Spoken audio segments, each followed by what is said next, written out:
Vamos a hablar de este caso que le anticipábamos antes de habernos ido a la pausa. Tiene que ver con un ex policía federal condenado a perpetua por el asesinato de un chico de 18 años en el barrio de Boedo, hecho que ocurrió en el año 2012. Cuando fue a escuchar el veredicto de la condena perpetua, pidió permiso para ir al baño y en ese momento se esfumó. 3 años prófugo, ayer se entregó en la sede del Ministerio de Seguridad y con una carta manuscrita, diciendo allí, argumentando que él es una buena persona y que no es un delincuente. La justicia lo halló culpable de lo que consideró fue un homicidio y allí le dio la cadena perpetua. Ahora empiezan a correr los plazos y el tema de la apelación y todo eso. Para dialogar sobre este caso, estamos con el doctor Ismael Jalil, que es el abogado de la víctima fatal, del joven de 18 años que fue asesinado. Jalil, gracias por estar. No, buenos días. Claro, soy el abogado de Correpi, sí, la coordinadora contra la represión policial institucional, que fue la que llevó el caso patrocinando a la mamá joven, a la mamá. Exactamente. Bien, fue raro ya desde el comienzo que pidiera permiso para ir al baño y se esfumara durante 3 años y no se supiera nada de él, ¿no? Raro no debería tener nada de raro pedir ir al baño. Lo que sí fue curioso es que nosotros entendimos de movida que ha habido un entramado que permitió y garantizó que se profugara, porque tanto el fiscal como nosotros pedimos la prisión perpetua. Entonces el tribunal decidió en ese momento dar el veredicto. A veces pueden postergarlo, pueden llamar a una nueva audiencia. Sí. Ahí lo que se imponía era custodiarlo, tenerlo, porque se venía un veredicto que es nada más y nada menos que saber si es inocente o es culpable de un delito que todo el mundo sabía por la acusación que traía, podía llegar a tener la condena de perpetua. La cuestión que, tal cual, como usted lo relata, pide irse al baño, nunca más apareció. Nunca más apareció. Y ahora, ¿qué explicaciones dieron quienes, estimo, lo habrán acompañado? ¿En qué condiciones lo trasladan al baño? Se supone que tiene la autorización para ir al baño y tendría que estar en condiciones de ser custodiado. Nadie da una respuesta sobre eso. Por eso hablamos de un entramado. ¿No había un personal asignado a la custodia de este hombre? No, salvo la del tribunal. Y en ese momento, al no tener el veredicto, claro, ya también lo que hubo, porque es muy común que los juzgados hagan esto, que no tomen ninguna decisión con relación a la libertad ambulatoria hasta no tener el veredicto. Yo les contaba que en el Tribunal de Mercedes pasó algo muy parecido. Nosotros pedíamos la misma condena, en el caso del asesinato del Checho Casal en Moreno, al policía González. No nos hicieron lugar al pedido efectivo de la misma comisaría. Efectivo de la octava. De la misma comisaría que Naredo. Por eso decimos que hay todo un entramado de complicidad, porque no es casual que casi simultáneamente gente que trabajaba en la misma comisaría, aunque por hechos distintos, reciben una condena en función de casos similares de gatillo fácil y consiguen profugarse justo el día de la sentencia. Claro. Y van acompañados de 2 cosas. Los 2 casos. Llegan al juicio en absoluta libertad. Es decir, con una diferencia sustancial con cualquier autor de un crimen de semejante magnitud. Llegan en libertad. Que llegan con prisión preventiva y detenidos hasta el momento del juicio. Cualquier otro caso es acusado de un homicidio. Cualquier otro caso llega así. Claro, también por eso no tenía la custodia que solemos ver cuando por supuesto, están porque él había llegado en libertad. Exacto, claro. Porque él había llegado en libertad. Parte de la explicación, si se quiere, algo que en realidad... Es que es claro, los 2 casos fueron calcados y llegaron en libertad al juicio. Claro. Jalil, ¿cómo fue el hecho? El hecho es que John con Franco, un amigo de él de 14 años, salen de una plaza, de la Plaza Boedo, donde hay un altercado ahí con unos chicos, cuestiones de pibes, qué sé yo, bueno, una pelea, salen corriendo. Cuando llegan, cruzan Independencia corriendo, en ese momento aparece el patrullero con Naredo y su compañero, lo ven cruzar, les llama la atención y empiezan a perseguirlos. Cuando finalmente lo reducen, Naredo lo obliga a arrodillarse a John, le apoya la reglamentaria sobre la nuca, sobre la nuca, bien digo, y ahí se produce el disparo que le sale a John por la sien y se incrusta en una persiana de un negocio ahí. A partir de este hecho, empieza a tejerse lo que decimos nosotros, esta red de encubrimiento, tratando de justificar un crimen horrendo.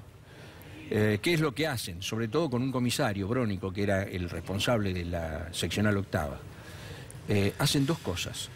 No dan inmediata comunicación a Gendarmería, porque cuando un policía está involucrado, es otra fuerza la que tiene que investigar. El hecho ocurre pasada la medianoche y recién a las 3:30 de la madrugada llega Gendarmería, con un montaje, con un menor detenido y con la negación y el ocultamiento de testigos presenciales que habían visto todo lo que había ocurrido.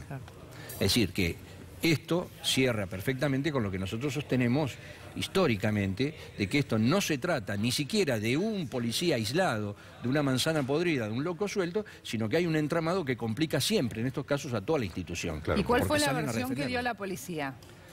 La persecución de 2 ladrones que se resistieron, etcétera, claro, de siempre. Esto es la misma situación en el otro caso. En el otro caso el chico fue asesinado con 2 tiros en la nuca y 1 en la nalga. Es decir, cuando ya estaba, aún si se sospechara que hubo un robo o lo que fuere, estaba a más de 25 metros y de espalda. De espalda. Claro. Y sin armas. Claro. Entonces, esto es una lógica que se emplea cotidianamente, ¿no? Bien. ¿Y cómo toma usted ahora la entrega de este policía?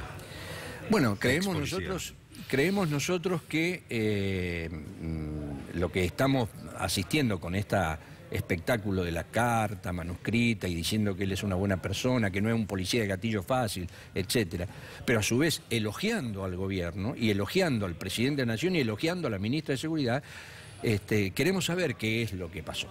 Realmente queremos saber qué es lo que pasó, qué es lo que se pudo haber pactado en esto. Vamos a alguno de los textos. Sí. Si estuve prófugo todo este tiempo es gracias a las irregularidades y excesos que sufrí durante el debate oral. Mi verdad, dice, no fue escuchada. Estas son las palabras de un hombre de bien que en todo momento estuvo a derecho. No soy un delincuente, no soy un prófugo nato. De ser así, lo hubiese hecho desde el primer día. ¿Cuáles fueron las irregularidades y excesos durante el debate oral?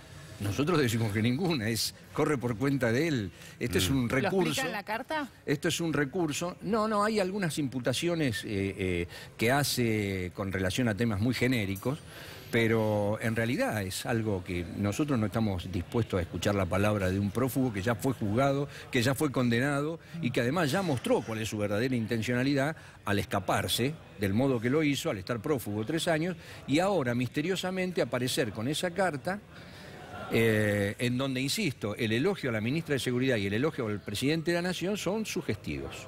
Está dando cuenta de una situación que por lo menos a nosotros nos suena como irregular. Esperemos que no se produzca. Este hombre decide entregarse, no sé si lo aclaramos antes, en el Ministerio de Seguridad de la Nación. Claro. Y lo hace con esta carta, con, como usted dice, elogios hacia el presidente no, dice y hacia la ministra de Seguridad. Dice expresamente bueno, eso. ¿qué cree que hay detrás? ¿O cuál es su sospecha? Que es lo que creo, sí. No lo que hay, porque no puedo afirmar algo que no me consta. Pero suponemos nosotros que ahí hay un pacto que extiende la impunidad que ha sabido tener en otro momento, la extiende con lo que pueda venir a futuro. Vamos a estar muy atentos con la evolución del tema de la ahora comienzan los plazos de la apelación al haberse entregado, claro, y el cumplimiento de la pena. Y el cumplimiento de la pena. Claro. Igualmente hay una exposición muy grande como para que revelar que hay un pacto allí, no sé. Puede existir, todo es posible en la vida del Señor, dice, pero hay que seguirlo de cerca, por cierto.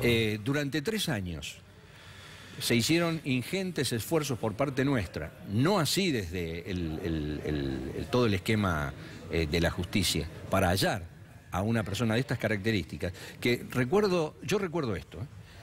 Hay un listado del propio Ministerio de Seguridad que hablaba de las 10 personas más buscadas. De esas 10 personas más buscadas, 4 eran policías. 2 eran estos 2 que condenó la actividad nuestra de Correpi patrocinando a la familia.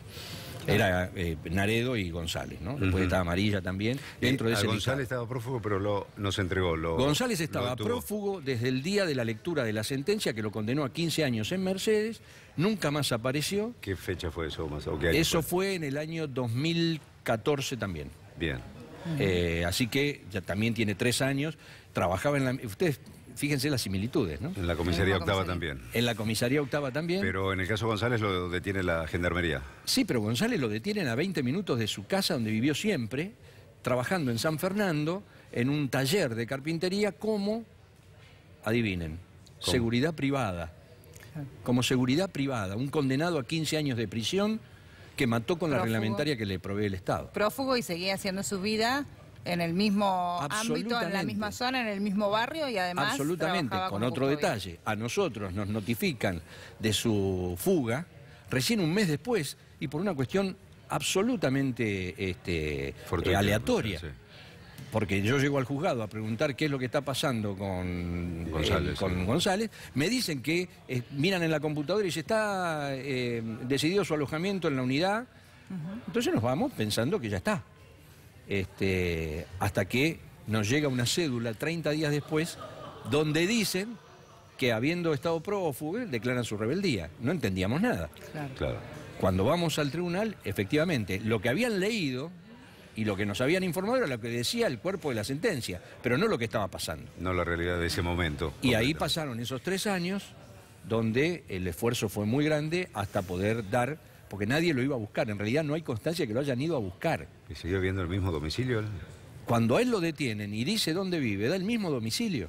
Y además es muy factible que así haya sido, porque desde el domicilio donde él estaba, cuando se profugó, a el lugar donde él trabajaba... San Fernando. Claro, estamos hablando de Villa Tesey, Hurlingham, a San Fernando. Son 20 minutos, media hora de viaje. Sí. Así que es muy probable que eso haya ocurrido y que haya estado ahí. Jalil, ¿ha hablado con la mamá de John?